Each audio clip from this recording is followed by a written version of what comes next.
Kia ora, hello, I'm Philip Duncan, and thank you for joining us for our Tuesday update for May the 16th.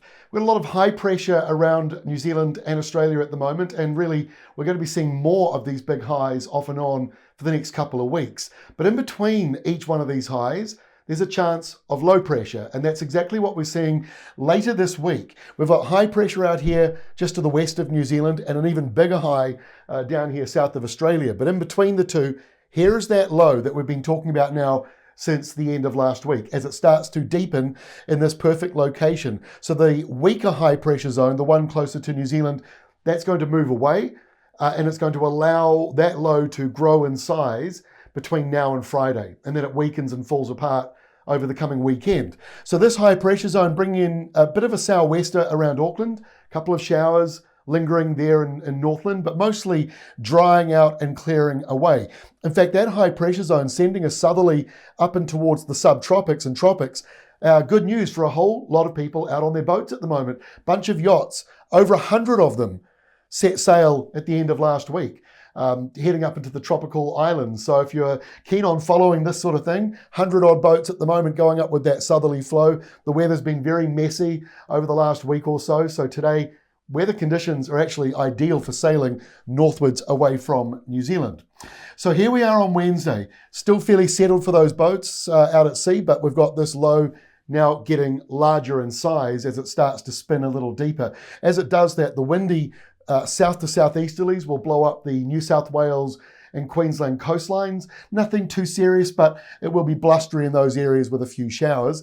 On the New Zealand side, mostly settled around the North Island with that weak area of high pressure that's being pushed out of the Tasman. So that's it there. Mostly settled Wednesday for the North Island.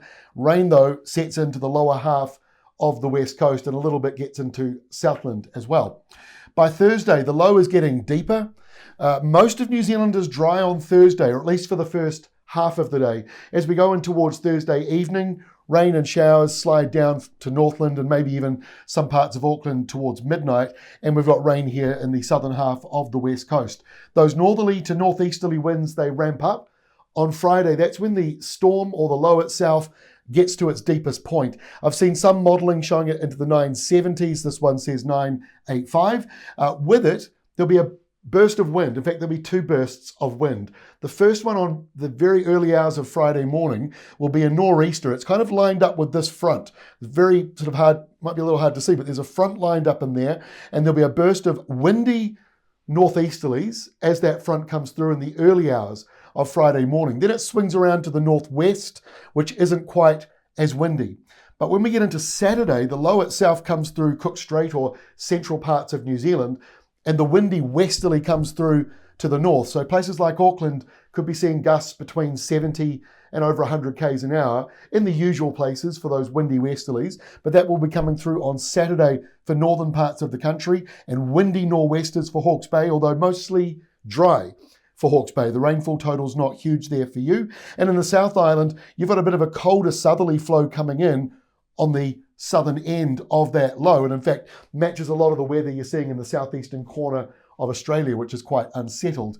And then we go to Sunday, and starting with Australia, there comes the next big high. So anticyclonic winds means a cooler, windier sou'wester for Adelaide and Melbourne, Hobart and Sydney, and even Brisbane, all of you getting a bit of a temperature drop, nothing major, but just that southerly flow.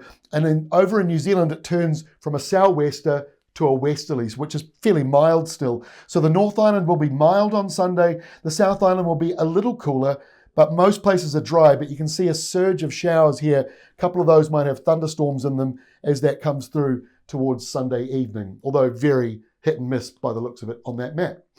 So there we go, quite a lot going on. Classic autumn weather, it's all over the place, but it's certainly leaning warmer than average still across many parts of New Zealand. That's all from me for today. We'll see you again tomorrow, Wednesday, with our next update. See you then.